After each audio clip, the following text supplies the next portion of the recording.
a wealthy businessman with a flat tire, a young black boy offering to help. What started as a simple roadside encounter would unravel a shocking truth, one that would expose deep betrayals, hidden connections, and the downfall of a powerful man. He thought he was untouchable. He thought wealth and power could protect him. But when karma comes knocking, there's no escape. Don't forget to like, share, and subscribe for more powerful stories like this. The sun hung low in the sky, casting golden streaks over the empty stretch of road. A black Mercedes-Benz sat motionless on the shoulder, its hazard lights flashing. Beside it stood an older man in a tailored gray suit, his face twisted in frustration as he inspected the deflated tire. He huffed, pulling out his phone. No signal. "Unbelievable," he muttered. From the distance, the hum of a bicycle cut through the quiet. A young black boy, no older than 12, pedaled toward the stranded car. His clothes were worn but clean, his face bright with curiosity. As he approached, he slowed down, glancing at the flat tire. "Need some help, sir?" he asked, hopping off his bike. The man turned, his eyes scanning the boy up and down. "I doubt there's anything you can do." His voice was clipped, dismissive. The boy, undeterred, walked toward the car. "I know how to change a tire. My uncle runs an auto shop." The man sighed. "Fine, if you insist." With practiced ease, the boy crouched down and got to work. He loosened the lug nuts, lifted the car with the jack, and swapped out the flat with the spare. All the while, the man stood over him, arms crossed, watching in skeptical silence. "You do this often?" the man finally asked, more out of curiosity than genuine interest. "Yeah," the boy said, tightening the last bolt. "I help out at my uncle's garage after school. He says it's good to know your way around cars." The man grunted, impressed despite himself. "Your uncle's right. What's your name, kid?" "Malik." The man dusted off his suit jacket and pulled out his wallet. "Here." He extended a crisp $20 bill. Malik looked at the money but didn't take it. "I don't want your money, sir. Just helping out." The man's brows lifted. "You're telling me you don't want $20 for your time?" Malik shook his head. "I believe in doing good without expecting something back." The man chuckled, slipping the bill back into his wallet. "That's a rare mindset these days." He glanced at the boy again, a strange flicker of recognition crossing his face. Something unsettling, yet familiar. He couldn't place it, but it lingered. Malik wiped his hands on his jeans and grabbed his bike. "Well, I should go. Have a good day, sir." As he rode off, the man stood frozen, his mind racing. That name, that face, it reminded him of something or someone he had tried to forget, and then it hit him like a freight train. Malik's last name, a name he hadn't heard in over a decade. A name that carried a dark secret from his past. His hands trembled. This wasn't just some random boy. This was fate knocking on his door. The man stood still, his heartbeat thudding in his ears. The boy's name echoed in his mind, Malik Johnson. A name that carried a weight he had buried long ago. He swallowed hard and forced himself to shake it off. It had to be a coincidence. There was no way. Pulling himself together, he got back into his car, gripping the steering wheel tighter than necessary. As he drove, his mind kept replaying the past. The choices he made. The consequences he had never faced. He pressed harder on the gas. He needed to get home, pour himself a drink, and forget this ever happened. But fate had other plans. A past that won't stay buried. Later that evening, he sat in his study, swirling a glass of whiskey, trying to silence the gnawing unease in his chest. He turned to his desk, flipping open his laptop. The name still nagged at him. Malik Johnson. Curiosity, no fear, pushed him to search. His fingers hesitated on the keyboard before he typed. Malik Johnson, father's name? Seconds later, the screen loaded. His stomach dropped. Father, Darnell Johnson. The air left his lungs, his hand clenched around the glass so hard he almost shattered it. He knew that name because he was the reason Darnell Johnson was dead. The weight of guilt. 12 years ago, Darnell had been his employee, a good, hardworking man. But when Darnell had accused him of something that could have ruined his reputation, he had done what any powerful man in his position would do. He crushed him, falsified reports, smeared his name, had him fired. Darnell lost everything: his job, his home, his dignity, and eventually his life. It had been easy back then. Darnell was just another black man society wouldn't fight for. No one questioned it. No one cared. And now, standing before him earlier that day, was the son of the man he had destroyed. A boy who had just helped him. His hands trembled as he shut the laptop. This was no coincidence. Poetic justice had come knocking, and Malik had no idea who he had just saved. A debt that can't be repaid. The whiskey burned as it slid down his throat, but it did nothing to settle the storm inside him.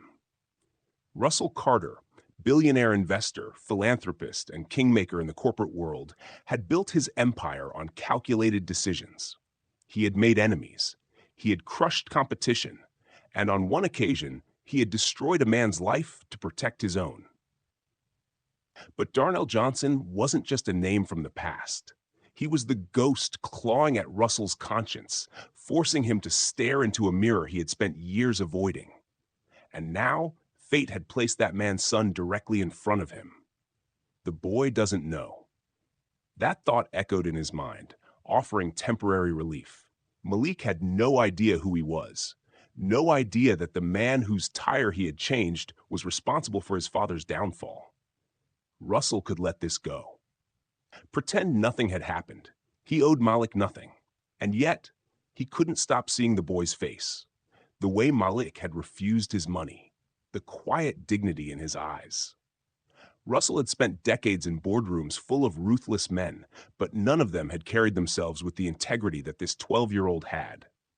It was unsettling, and it was dangerous. A conversation he never expected. Sleep didn't come easy that night. The next morning, Russell found himself sitting in the back of his chauffeured Bentley, drumming his fingers against the leather seat as the car cruised toward the south side of the city. He wasn't sure what he was doing. No, that was a lie. He was going to find Malik.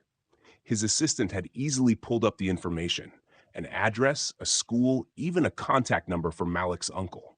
Money opened doors. Russell had told himself he just wanted to... what? Thank the boy again?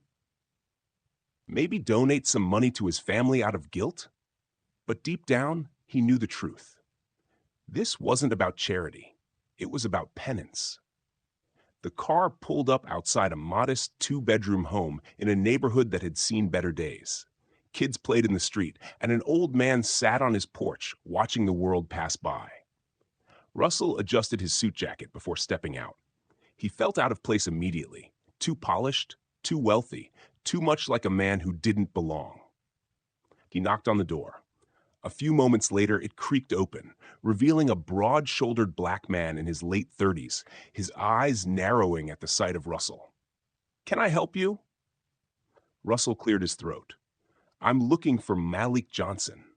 The man's expression darkened. "Why?" "I just wanted to thank him properly for helping me yesterday," Russell said smoothly, slipping into the practiced charm he used in business meetings. "He was a great help, and I thought he deserved some recognition." The man studied him for a long moment before exhaling. "Malik's at school. I'm his uncle, Andre." Russell extended a hand. "Russell Carter."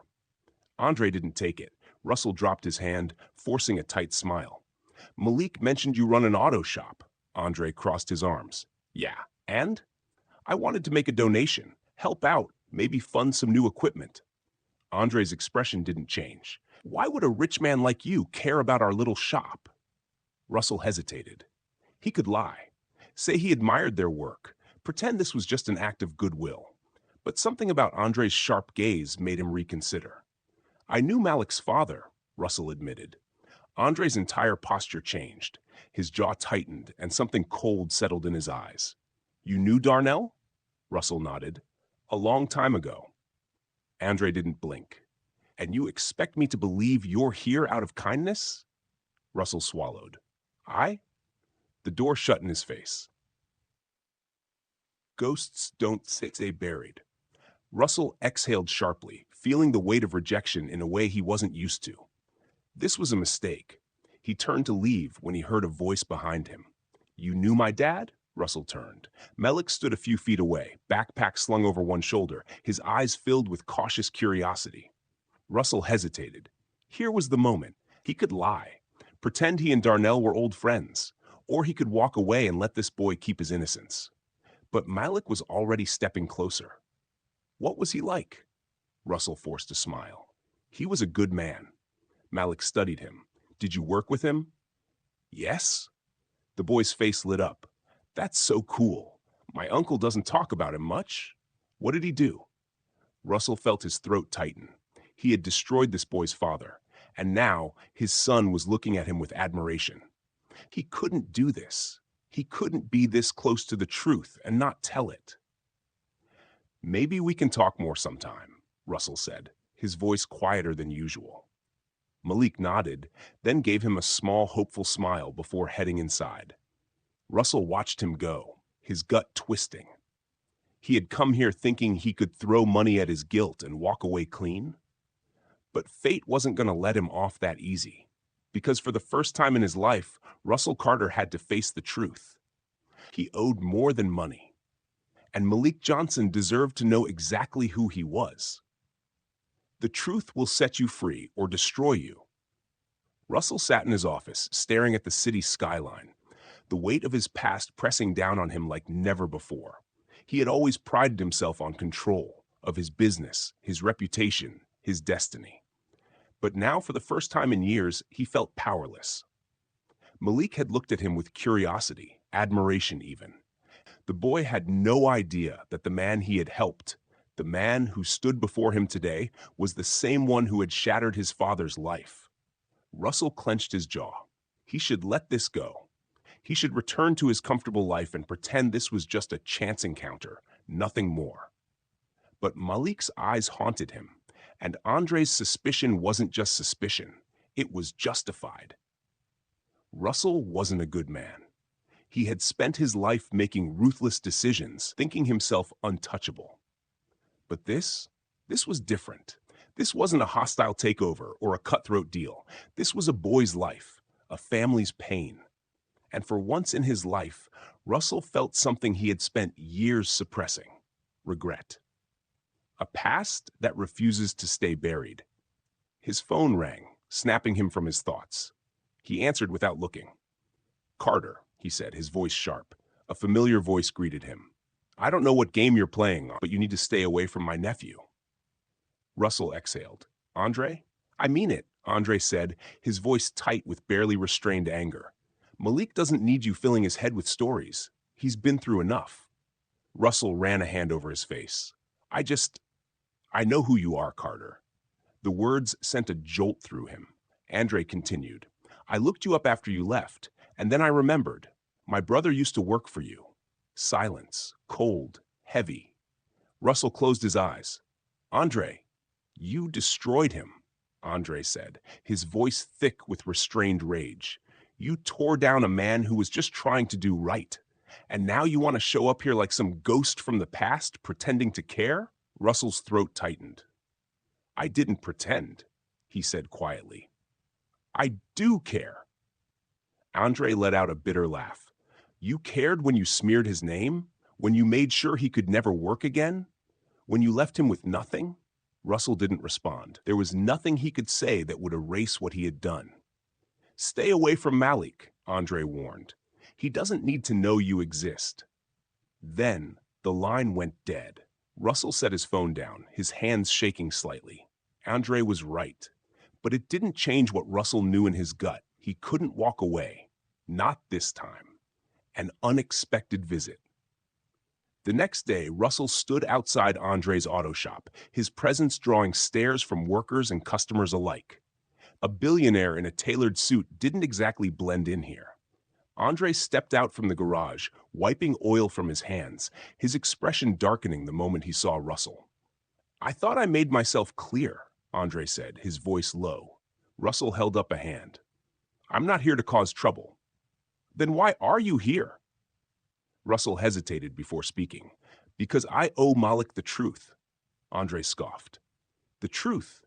And what good will that do him? You think telling him what you did will bring his father back? No, Russell admitted, but he deserves to know who I am, what I did. Andre stepped closer, his eyes burning with years of buried pain. You want to ease your conscience? Feel better about yourself? That's not justice, Carter. That's just guilt. Russell didn't flinch. I know I can't fix what I did, he said, but I can make sure Malik has a future. Andre narrowed his eyes. What the hell does that mean? I want to help him, Russell said simply. I want to pay for his education, his future. Whatever he wants to do in life, I want to make sure he has the resources to do it. Andre stared at him, silent. Then he laughed, a sharp, bitter sound. You think throwing money at this will fix it? Russell exhaled. I don't think anything will fix it. Andre studied him, his jaw tight. Then he looked toward the shop, where Malik was working on a car, oblivious to their conversation. You don't deserve to say his name, Andre muttered. Russell nodded. I know. Andre turned away, shaking his head. You want to help? Fine, but you don't get to be in his life. You don't get to pretend you're some mentor. Russell's chest tightened. He had expected this, but hearing it still stung. Andre sighed, rubbing a hand over his face. I'll think about it. Russell nodded. That's all I ask. Andre shot him one last look before walking away. Russell watched him go, knowing that whatever happened next, he had set something in motion that couldn't be undone.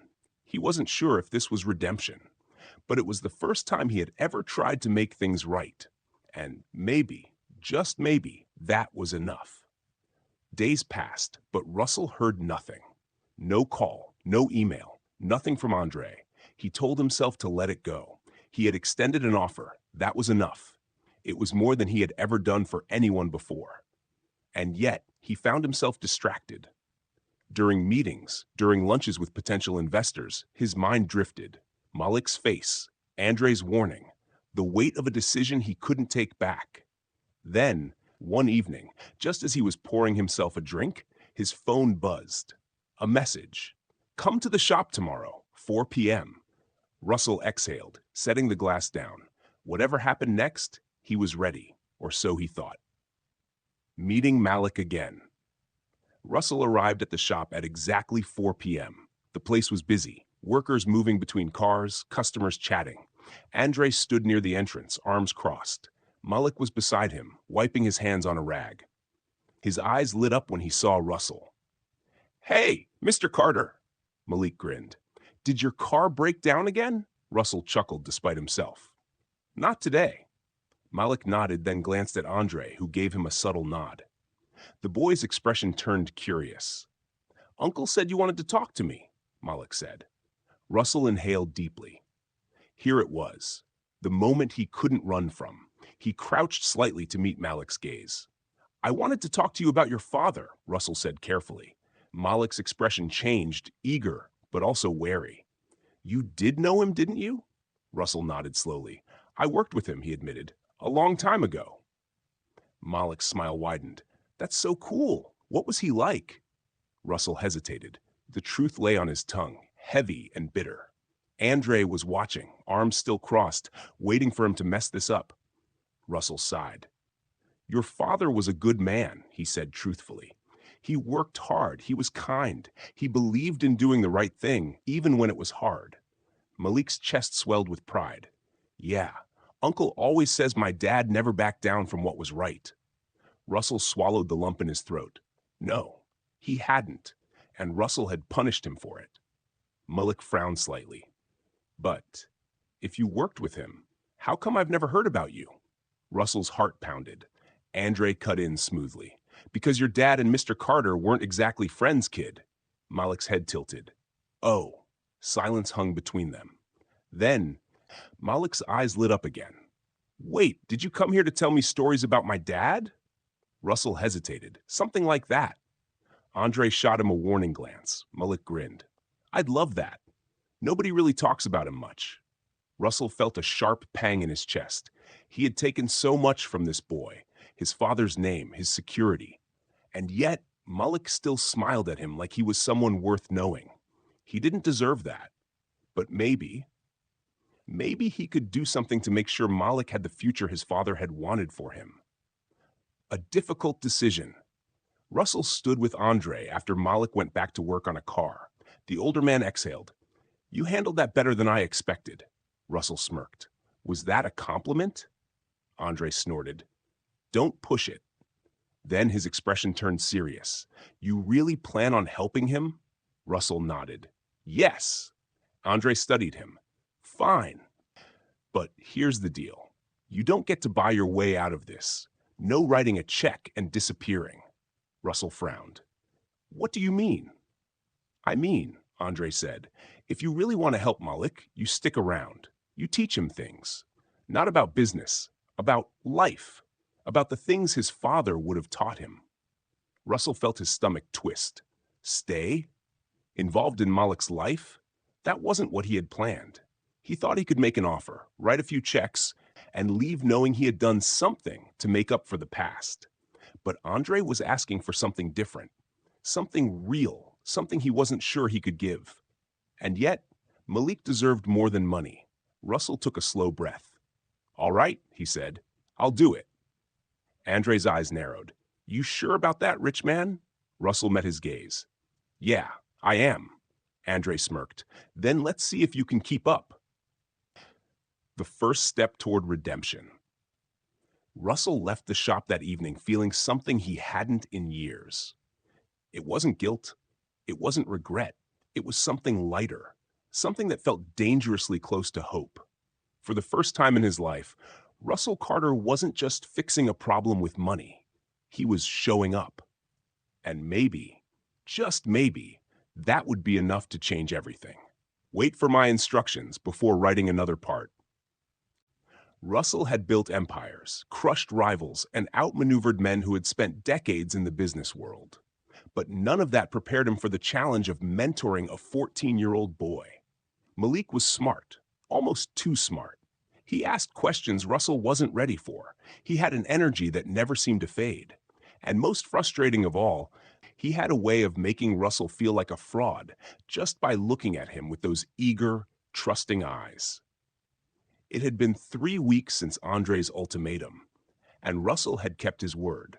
He showed up every Friday at the shop after work. At first, he didn't know what to do, so he watched Malik work, asked questions about cars, and let the boy explain things with the kind of passion Russell had never seen in a boardroom. To his surprise, he actually started enjoying it. Then came the harder part.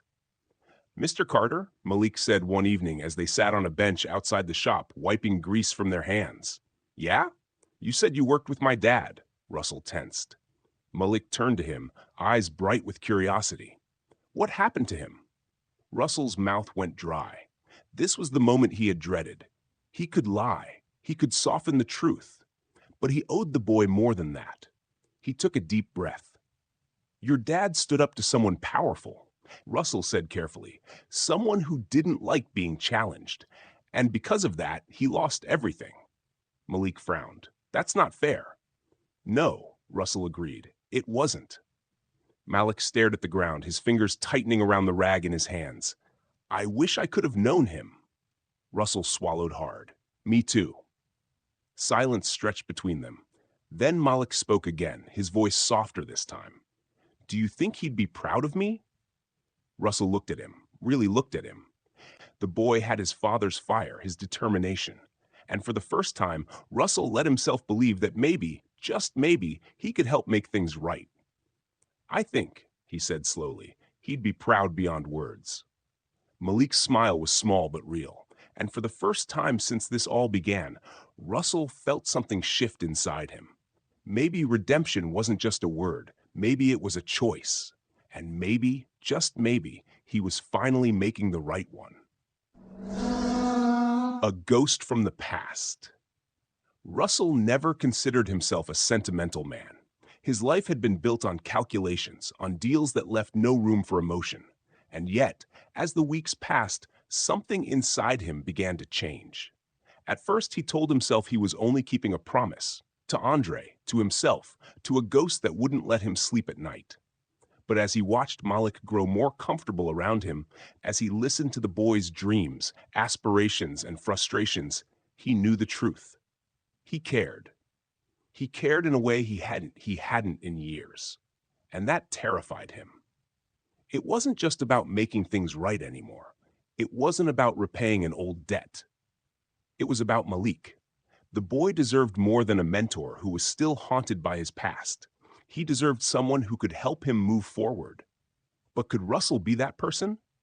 Or would the past always be a weight around his neck, dragging him back into the shadows? The unwelcome visitor.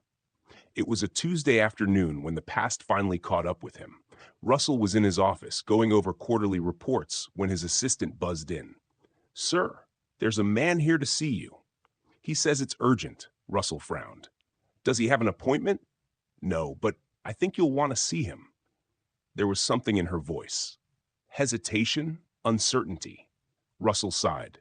"Fine, send him in." The door opened, and the moment Russell saw the man step inside, his stomach twisted into a knot. Jonathan Greaves. A name Russell hadn't spoken in years, a name he had hoped to never hear again. Greaves was a corporate shark, one of the most ruthless men Russell had ever worked with. He was also the man Russell had once considered a mentor, before he learned the truth about what it meant to stand in his shadow. Greaves smiled, but it was the kind of smile that never reached his eyes. "Russell, it's been a long time." Russell leaned back in his chair, masking his unease with indifference. "Not long enough." Greaves chuckled, stepping forward. "Still sharp, I see. That's good, because I have a business proposition for you." Russell narrowed his eyes. "I'm not interested." Greaves sexed. "You haven't even heard what it is yet." Russell folded his arms. "I don't need to. Whatever you're selling, I'm not buying." Greaves studied him, then smirked. "Is this about that little pet project of yours? That boy? What's his name? Malik?" Russell's blood turned to ice. Greaves chuckled. "Oh, don't look so surprised. I keep my ear to the ground. And word is, the great Russell Carter has been playing mentor to some kid from the wrong side of town." Russell's jaw tightened. "What do you want, Greaves?" Greaves' smirk widened. "Just to remind you who you are. You and I, we're cut from the same cloth. You can pretend you've changed, but men like us, we don't change." Russell's hands clenched into fists under his desk. Greaves leaned in. "I have an opportunity for you, Russell. A business deal that could make both of us a lot of money, but it requires a level of detachment, the kind you used to have." Russell exhaled sharply. "I'm done with those kinds of deals." Greaves shook his head. "No, you're not. You're just playing a different game now." Russell stood, his patience finally snapping. "Get out." Greaves didn't move. "Careful, Russell. You're getting soft, and soft men don't last long in this world." Russell stared him down. "Maybe I don't want to last in your world anymore." For the first time, Greaves' expression faltered. Then, with a slow, mocking nod, he turned and walked to the door. But before leaving, he paused. "One last thing," he said, looking over his shoulder. "Your little friend, Malik? Be careful how close you get, because if you think for 1 second that the world will let him rise, you're more naive than I thought." The door shut behind him. Russell sat down slowly, his heart pounding. Greaves wasn't just issuing a warning. He was issuing a threat. The cost of redemption. That night, Russell drove to the shop, his mind clouded with thoughts. He had done everything he could to distance himself from men like Greaves. But the past didn't just disappear. And now, it wasn't just his own life on the line. It was Malik's. When he pulled up, he saw Malik sitting outside, sketching in a worn notebook. The boy looked up, grinning. "Hey, Mr. Carter." Russell forced a smile, walking over. "Hey, kid." Malik held up the notebook. "I was working on some design ideas for cars. Maybe one day I'll build my own." Russell took the notebook, flipping through the pages. The sketches were rough, but the creativity was undeniable. "You've got talent," Russell said. "You ever thought about engineering?" Malik shrugged. "Yeah, But I'd need to go to college for that, and, well, his voice trailed off. Russell closed the notebook and handed it back. What if I told you that's not a problem? Malik frowned. What do you mean? I mean, I'm going to make sure you get the education you need, Russell said firmly. Whatever it takes. Malik's eyes widened. Wait, you're serious? Russell nodded. Malik's face lit up. That's amazing. Thank you. Russell smiled, but inside doubt gnawed at him. This wasn't just about money. This was about keeping Malik safe. Because Greaves was right about one thing. Society didn't just let people like Malik rise. The moment he became a threat, the system would try to drag him down. And Russell had spent his life being that system. Not anymore. Malik deserved better, and if Russell had to go to war with his past to protect him, then so be it. Russell Carter had spent decades crafting an empire built on power and control. He knew how to bend people to his will, how to maneuver in a world where only the ruthless survived. But for the first time in his life, he found himself fighting a battle he couldn't win with money alone. Greaves wasn't a man who made empty threats. He was a predator, the kind that had no patience for sentimentality or weakness. And by investing in Malik's future, by stepping out of the shadows and trying to atone, Russell had painted a target on both their backs. He needed to act. But before he could figure out his next move, the past came knocking again. An offer with a catch. It was late evening when Russell received the call. He was in his study, going over some old files, trying to piece together how deep Greaves' influence still ran. The voice on the other end of the line was smooth, calm. Russell, I was beginning to think you were avoiding me. Russell tightened his grip on the phone. You've got a lot of nerve calling me after that little stunt. Greaves chuckled. Oh, come now. That wasn't a stunt. That was a warning, a courtesy, really. Russell clenched his jaw. What do you want? To give you an opportunity, Greaves said smoothly. You see, there's a deal coming up, one that could secure your future. All you have to do is prove to me that you still belong in the world we built. Russell didn't need to hear the details. He already knew the kind of deal Greaves was talking about. It would be underhanded, unethical, and designed to test his loyalty. I'm out, Greaves, Russell said coldly. You can take your deal and shove it.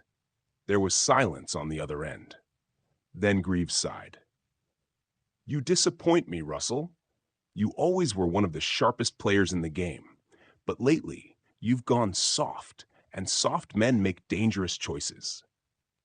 Russell exhaled, forcing himself to stay calm. Is that a threat? It's a reminder, Greaves said. I'd hate for you to get caught up in something you can't walk away from. The call ended. Russell sat there, gripping the phone so tightly his knuckles turned white. He had built his fortune on knowing when to walk away from a bad deal. But this time, he wasn't sure he could.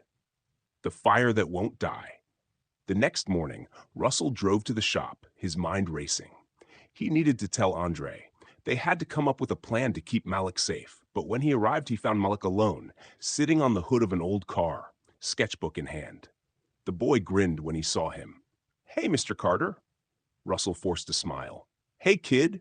Where's Andre? Out running errands, Malik said, flipping a page in his sketchbook. I was just working on a new design. Want to see? Russell hesitated, then nodded. He sat next to Malik as the boy eagerly showed him the details of his latest concept, a futuristic car with solar-powered enhancements. You've got a hell of a mind for this, Russell admitted. Malik shrugged.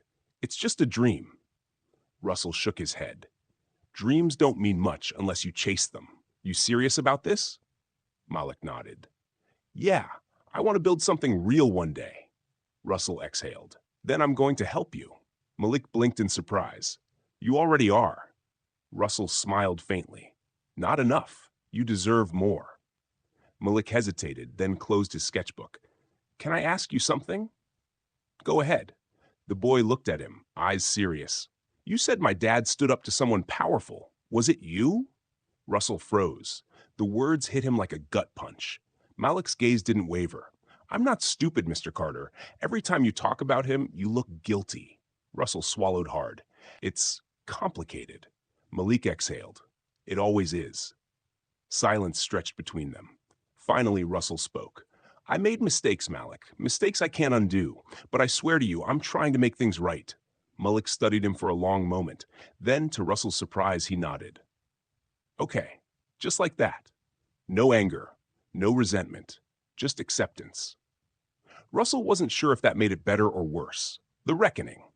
That night, Russell made a decision. He couldn't outrun his past. He couldn't just hope Greaves would leave them alone. It was time to end this. He picked up his phone and dialed. When Greaves answered, Russell's voice was steady. I want to meet, face to face. There was a pause, then a chuckle. I knew you'd come to your senses. Tomorrow, midnight, the old pier. Russell hung up, his mind already made up. One way or another, this was going to end. And this time, he wasn't walking away. Russell sat in his car, parked a short distance from the old pier, watching the moonlight ripple over the water. Midnight had come, and so had he. Not as a desperate man looking for a way out, but as a man determined to put an end to the chains that had bound him for years. The night smelled of salt and rust. The old docks were abandoned, save for one black luxury sedan parked near the water's edge. Russell took a deep breath, stepped out, and walked toward it. As expected, Greaves was waiting. He stood beneath a flickering street lamp, the faint glow casting sharp angles across his gaunt face. You always did like dramatic settings, Russell said dryly as he approached. Greaves smirked. And you always did like pretending you weren't one of us. Russell stopped a few feet away, hands in his pockets. Let's skip the small talk. I came here to tell you that I'm out. For good, no deals, no ties. I want nothing to do with you. Greaves chuckled, shaking his head. You really believe that, don't you? That you can just walk away? I don't believe it, Russell said, his voice like steel. I know it. Greaves's smirk faded.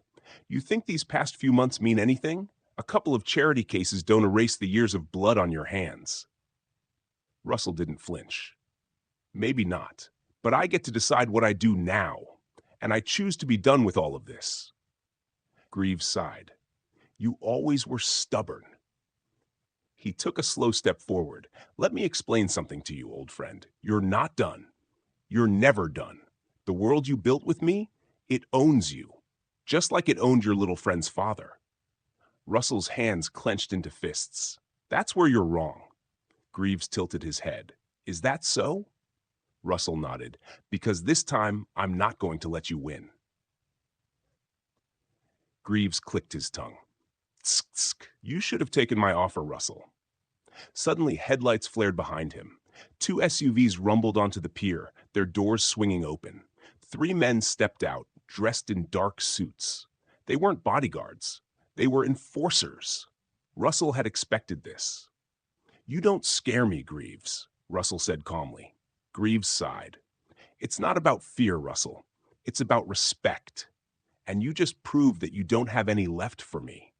He motioned toward the men. Gentlemen, remind him who he is. The 3 men started toward Russell, and then the sound of sirens split the night air. Red and blue lights flashed, cutting through the darkness.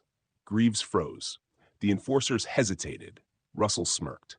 You were right about one thing, Greaves. I can't erase my past, but I can use it against you. Greaves turned toward the flashing lights, fury growing on his face as uniformed officers poured out of unmarked police cars. Andre stepped out from the shadows, a knowing smirk on his face. Took you long enough, Russ. Greaves' eyes darkened as 2 officers grabbed him by the arms. You set me up? Russell folded his arms. The only way to beat a man like you is to play you. The enforcers tried to flee, but officers swarmed them, pinning them to the ground. Greaves laughed bitterly as they cuffed him. You think this is over? You think this changes anything? Russell stepped closer. It changes everything. Greaves leaned in, his voice low. You'll never be free, Russell, no matter what you do. Russell met his gaze, unwavering. Watch me. The officers dragged Greaves toward the waiting squad cars. As the sirens wailed into the night, Russell turned to Andre. Andre shook his head, chuckling. Took you long enough to do the right thing. Russell exhaled, looking up at the sky. Better late than never. A new beginning. The next day, Russell found Malik in the shop, tinkering with an old engine. Malik glanced up as he walked in. You look like you got no sleep. Russell smirked. Didn't. Malik wiped his hands on his jeans. Something happened? Russell sat on the workbench. I took care of it. I took care of it. Malik studied him. It's over? Russell nodded. Yeah, it's over. For the first time in years, he felt it. The weight of the past, the chains of his old life, gone. Malik grinned. Good, because we've got work to do. Russell raised an eyebrow. Oh, yeah? Malik nodded toward a set of blueprints on the table. I've been thinking, if we modify the battery system, we can make it last twice as long. Russell picked up the blueprint, scanning it. Then he smiled. The future was no longer something he feared. For the first time, it was something he was building together.